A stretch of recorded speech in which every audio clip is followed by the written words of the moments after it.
Or, s'il y a bien quelque chose dans le métier qui est super important, enfin en tout cas moi je le sais tous les jours, c'est que je suis un ignorant. C'est-à-dire les livres, la somme de livres et tout ce qu'il y a encore à voir et à apprendre m'apprennent tous les jours, ou en tout cas me donnent la petite gifle de me dire que je suis un ignorant.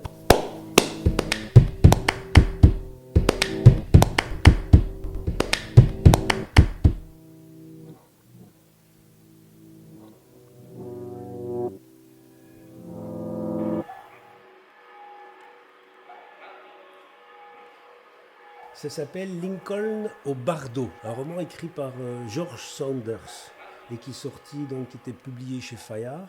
Au départ, c'est un auteur de nouvelles. Il est là depuis, je pense, une vingtaine d'années. Il y a plusieurs recueils et c'est genre un secret bien gardé dans le monde de la nouvelle américaine.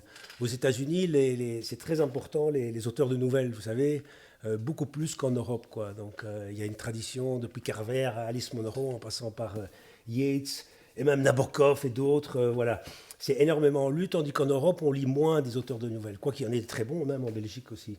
Donc en général, quand vous allez dire, oui, au départ, c'est un auteur de nouvelles, on va dire, oh, un auteur de nouvelles, hein, c'est quoi Le bardo, c'est quoi Le bardo, c'est apparemment, dans la tradition tibétaine, c'est un espèce de purgatoire entre la vie et la mort, où les âmes sont suspendues.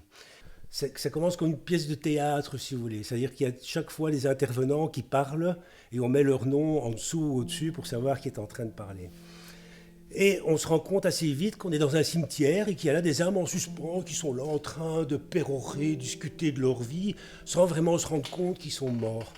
Or, en journée, il y a un petit garçon qui est arrivé, qui est mort, et qui était là dans ce qu'on appelle le caisson de souffrance, c'est-à-dire son cercueil.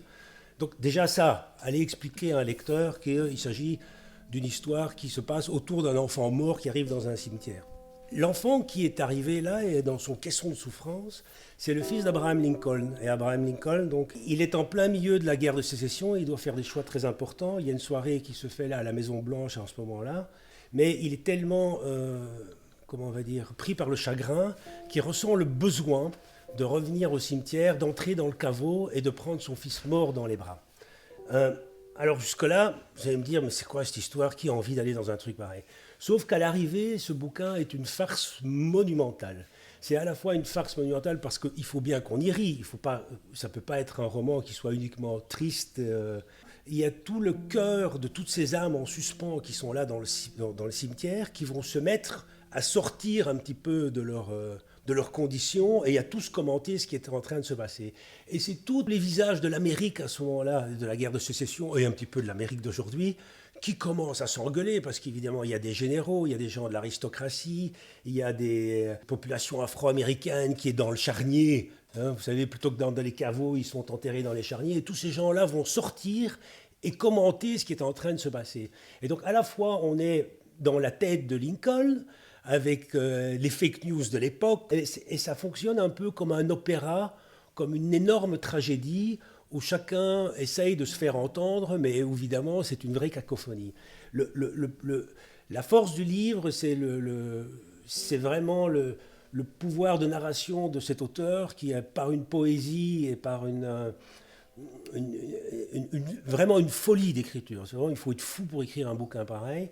Et il arrive un moment où on est dans un roman de carrément métaphysique, c'est-à-dire à quoi ça sert qu'on soit tous là dans